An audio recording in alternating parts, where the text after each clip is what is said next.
सामाजिक विकास, उसमें हमने सबसे पहले वर्ण व्यवस्था जो उसके बारे में अध्ययन किया, फिर बाद में हमने जाति प्रथा जो है या जाति व्यवस्था जो उसके बारे में अध्ययन किया। आज हम करते हैं 16 संस्कार। जाहिर है भारतीय संस्कृति जो उसमें 16 संस्कार जो उसका बहुत ज़्यादा महत्व रहा है। अब हम सबसे पहली बात करते हैं कि संस्कार का अर्थ और महत्व क्या है। संस्कार शब्द जो है वो क्रय धातु के ध प्रत्यय के योग से उत्पन्न हुआ है, जिसका अर्थ शुद्धता अथवा पवित्रता है। अंग्रेजी का सैक्रामेंट शब्द संस्कार के लिए यूज हुआ है, अतः संस्कार का साधारण अर्थ शुद्धि, परिष्कार अथवा स्वच्छता से है और मनुष्य का जीवन संस्कार से ही परिशुद्ध होता है।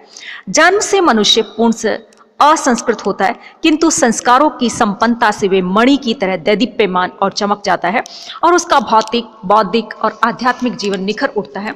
अतः संस्कार व्यक्ति के शारीरिक, सामाजिक, बौद्धिक और धार्मिक परिष्कार के निमित्त वह धार्मिक प्रक्रिया है जो विशुद्ध पवित्र अनुष्ठापन में आस्था रखती है। संस्कारों की विविध क्रियाओं को निष्ठापूर्वक करने से व्यक्ति समाज का पूर्णतः अभिन्न अंग बन जाता है।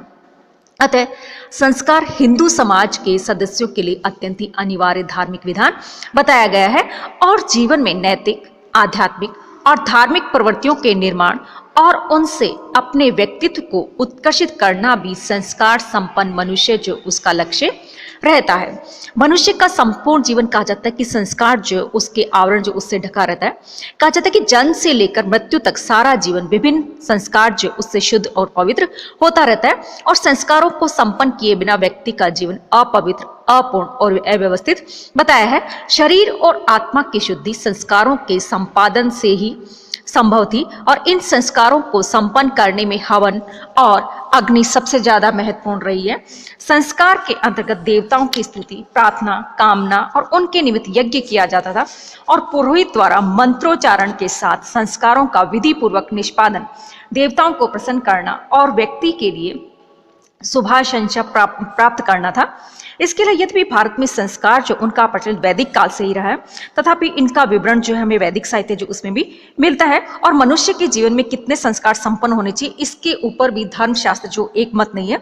गौतम ने संस्कारों की संख्या 40 दी है और वैखानस ने 18 दिए और कुछ शास्त्र जो उसमें संस्कारों की संख्या 13 दी थी, किंतु प्राय सभी धर्मशास्त्र जो उनमें संस्कार जो उनकी लगभग 16 संख्या जो है मानी गई, जिसमें गर्भाधान संस्कार है, पुष्पबंध, सीमांतोनयन, जात कर्म, नामकरण, निष्क्रमण, अन्नप्रसंग, चूड़ाकर्म, कर्णवेद, विद्या आरंभ, उपनयन, वेदारंभ, केशांत और समावर्त और विवाह और अंत्येष्टि संस्कार जो बताए जाए, जिसमें आपके विवाह और अंत्येष्टि संस्कार जो है ये तो स्त्री जो है उसके भी किए जाते हैं, लेकिन अधिकांश जो संस्कार जो वो कहा जाता है कि पुरुष जो उसके किए जाते हैं, स्त्री के संस्कार जो बहुत ही कम किए जाते हैं। अब हम संस्कार जो उसके बारे में थोड़ा डिटेल में अध्ययन करते हैं कि गर्भाधान संस्कार जो है वो क्या है। कहा जाता है गौतम और बोधायन आदि व्यवस्थाकारों के अनुसार ये पहला संस्कार है और गर्भधारण अथवा वीर्य की गर्भाशय में स्थापना जिस क्रिया से होती उसको गर्भाधान कहते हैं और इसके पूर्व दंपति के लिए उचित काल और आवश्यक धार्मिक कार्य जो उनका उल्लेख मिलता है कि उनको क्या क्या करना चाहिए। दूसरा अतः पुष्पन कि गर्भ में स्थित शिशु को रूप देने के लिए ये संस्कार किया जाता है और इसे देवताओं की स्तुति कर उनसे पुत्र प्राप्ति की याचना की जाती है। स्पष्ट कि इस संस्कार के द्वारा पुत्र प्राप्ति की कामना की जाती है और इसके अलावा इसमें पुत्रोत्पत्ति तथा गर्भ रक्षा के लिए कुछ आयुर्वेदिक औषधियां जो उनका भी प्रयोग किया जाता है। ये संस्कार कब किया जाए इसके बारे में भी अलग अलग विद्वान, अलग अलग धर्मशास्त्र जो अलग कहते हैं। पारस्कर गुहा सूत्र के अनुसार ये संस्कार गर्भाधान के दूसरे अथवा तीसरे महीने में होना चाहिए। इसके अलावा कुछ अलग अलग इसकी बताते कि अलग महीने में होनी चाहिए। इसके अलावा सीमांतोनयन संस्कार, इस संस्कार में पति के द्वारा पत्नी के केशपाल को सजाकर उसमें सीमांत या मांग काढ़ी जाती है और इसे सीमंतकरण कहा जाता है और सीमांतोनयन के अवसर पर सामूहिक रूप से उत्सव मनाया जाता है। यह संस्कार गर्भ के उपरांत तीसरे या चौथे महीने में संपन्न किया जाता है और कुछ व्यवस्थाकारों के अनुसार 8वें महीने में भी किया जाता है। इसके यहाँ जात कर्म संस्कार, यह संस्कार पुत्र जन्म पर होता है और आश्वलायन के अनुसार यह संस्कार पुत्र उत्पन्न होते ही तुरंत कर देना चाहिए। उस समय जबकि जनने के पूर्व अन्य किसी भी व्यक्ति ने उसे नहीं देखा हो और इस अवसर पर पिता नवजात शिशु का स्पर्श करता है, उसे स्वर्ण मिश्रित घृत तथा मधु खिलाता है और उसके कानों में मेघा गर्जन, पढ़ता है, मेघा जनन पढ़ता है और उसे आशीर्वाद देता है और परिवार के अन्य लोग जो वो भी उसे आशीर्वाद देता है। इसी प्रकार से अगला आता है नामकरण संस्कार। इस संस्कार में शिशु का नाम रखा जाता है और पिता ही 2 या 4 अक्षरों का सुंदर सा नाम ढूंढ कर रखता है और उस समय ग्रह शुद्धि के लिए हवन, भोजन इत्यादि भी करवाए जाते हैं।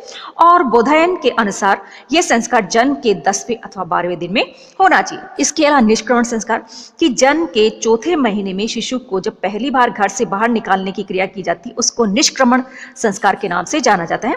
इसमें शिशु को घर से बाहर लाकर दिन में सूर्य तथा रात्रि में चंद्रमा के दर्शन कराए जाते हैं और सूर्य ज्ञान विज्ञान का निधान होता है, अतः सूर्य तथा चंद्रमा के दिव्य दर्शन का शिशु के विकास पर बहुत ज्यादा प्रभाव पड़ता है।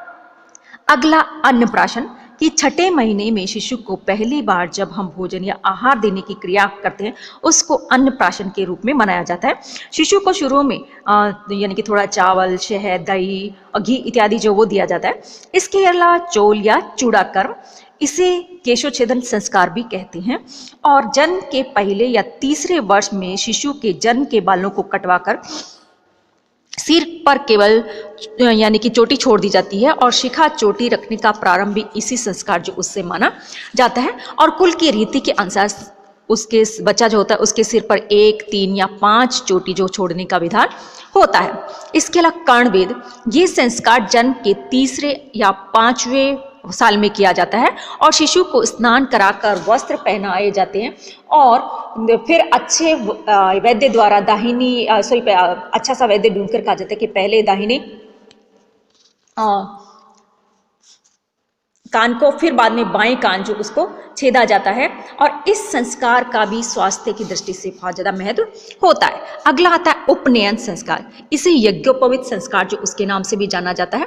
16 संस्कारों में उपनयन संस्कार अत्यधिक महत्वपूर्ण है और उप का अर्थ है समीप और नयन का अर्थ है ले जाना, अर्थात यह संस्कार या वह संस्कार जिसके द्वारा बालक को शिक्षा के लिए गुरु के समीप या नजदीक ले जाया जाता है। उपनयन के लिए यज्ञोपवीत शब्द जो उसका भी प्रचलन है जिसका अर्थ है यज्ञ का उपवीत। इस संस्कार की संपन्नता से बालक वर्ण अथवा जाति का सदस्य बनता था और द्विज कहलाने लगा था और यह संस्कार केवल शूद्र को छोड़कर अन्य तीनों वर्णों के लिए कंपल्सरी हुआ करता था। यह संस्कार इस बात का प्रमाण था कि अनियमित और अनुत्तरदायी जीवन को अब समाप्त होकर नियमित, गंभीर और अनुशासित जीवन प्रारंभ होता है। वस्तुतः उपनयन संस्कार का प्रधान उद्देश्य वेद जो उनका अध्ययन करना था और दूसरे शब्दों में विद्यार्थी को आचार्य द्वारा ब्रह्म विद्या के लिए स्वीकार किए जाने की विधि उपनयन संस्कार कहलाती है। विद्यार्थी उत्तरीय और वस्त्र यानी कपड़े पहनकर, सिर मुंडवाकर, मेखला और दंड धारणकर उपनयन के लिए आचार्य के सम्मुख बैठता था और आचार्य यज्ञ हवन करता था। इसके अंतर आचार्य ब्रह्मचारी के वस्त्र और हाथों को अपने हाथ में पकड़कर गायत्री मंत्र जो उसका उपदेश देता और आचार्य ब्रह्मचारी को मेखला बांधकर दंड देकर ब्रह्मचार्य व्रत का आदेश इन शब्दों में करता कि तुम ब्रह्मचारी हो, जल पियो, काम करो, दिन में मत सो और आचार्यों के अधीन होकर वेद जो उनका अध्ययन करो। इस प्रकार से उपनयन प्रमुख संस्कार माना जाता था और इसको करने का अधिकार केवल द्विज यानी कि ब्राह्मण, क्षत्रिय और वैश्य जो उनको दिया जाता था। केवल उच्च यानी कि वर्ण जो है उनको, शूद्र जो उनको यज्ञोपवीत जो है उसका अधिकार नहीं था। अगला आता है समावर्तन संस्कार कि ब्रह्मचार्य आश्रम की समाप्ति समावर्तन संस्कार से होती है और इस संस्कार में विद्यार्थी आचार्य को दक्षिणा देकर उसका आशीर्वाद ग्रहण करता है और स्नान करता है और विद्याध्ययन की समाप्ति पर ही इसका कहा जाता है कि विधान होता है। इसे दीक्षांत संस्कार जो उसके नाम से भी जाना जाता है। आज भी हमारे यहाँ क्या होता है, जब हम डिग्रियां ले लेते हैं उसके बाद में दीक्षांत समारोह मनाया जाता है। अगला आता है विवाह संस्कार कि हिंदू समाज में विवाह जो उसका भी बहुत ज़्यादा महत्व है, वो तो अभी भी है आज भी। हालांकि हम इतने सारे संस्कार हैं उनमें काफ़ी कुछ संस्कार जो उनको छोड़ चुके हैं, अब नहीं करते समय और इस आधुनिकता की वजह से। लेकिन आपका अंत्येष्टि संस्कार, विवाह संस्कार, ये 2 संस्कार जो हमारे हिंदू संस्कृति, हिंदू धर्म जो उसमें आज भी किए जाते हैं, चाहे वो स्त्री हो या पुरुष हो। तो इस प्रकार से विवाह संस्कार जो उसका बहुत ज़्यादा महत्व है। हिंदू समाज में विवाह जिसे एक धार्मिक संस्कार के रूप में ग्रहण किया और ये एक विधि का बंधन नहीं बल्कि धार्मिक बंधन है जिसे तोड़ना सामाजिक मूल्यों के विरुद्ध है। इसे एक संस्कार माना गया है जिसका उद्देश्य उन विभिन्न पुरुषार्थों को पूरा करना है, जिसकी प्राप्ति के लिए पति और पत्नी दोनों का सहयोग होता है। गृहस्थ जीवन का प्रारंभ ही विवाह से माना गया है और इसके अंतर्गत स्त्री पुरुष का मात्र यौन संबंध ही नहीं आता, बल्कि उनकी धार्मिक, सामाजिक और सांस्कृतिक क्रियाएं भी आती है और जिसके माध्यम से मनुष्य का विकास होता है। इसीलिए भारतीय हिंदू समाज में विवाह मात्र एक शारीरिक संबंध का प्रयोजन न बनकर संतान उत्पत्ति का धर्म संगत आधार बनाया गया है और यज्ञ, होम, मंत्र पाठ, देवताओं का आह्वान तथा वेद मंत्रों के साथ वैवाहिक क्रिया संपन्न करना विवाह संस्कार के मुख्य अंग माने जाते हैं। इसके अलावा अगली बात आती है अंत्येष्टि संस्कार की। कहा जाता है कि यह व्यक्ति के जीवन का अंतिम संस्कार होता है और इस संस्कार में शव को वैदिक मंत्रों के साथ अग्नि को सौंप दिया जाता है और यह संस्कार के अंतर्गत मृतक के शरीर को स्नान आदि कराकर अर्थी पर लेटाकर शमशान ले जाया जाता है और वहां पर चिता पर रख जाता है और फिर बाद में मंत्र उच्चारण के साथ अग्नि को अर्पित कर दिया जाता है।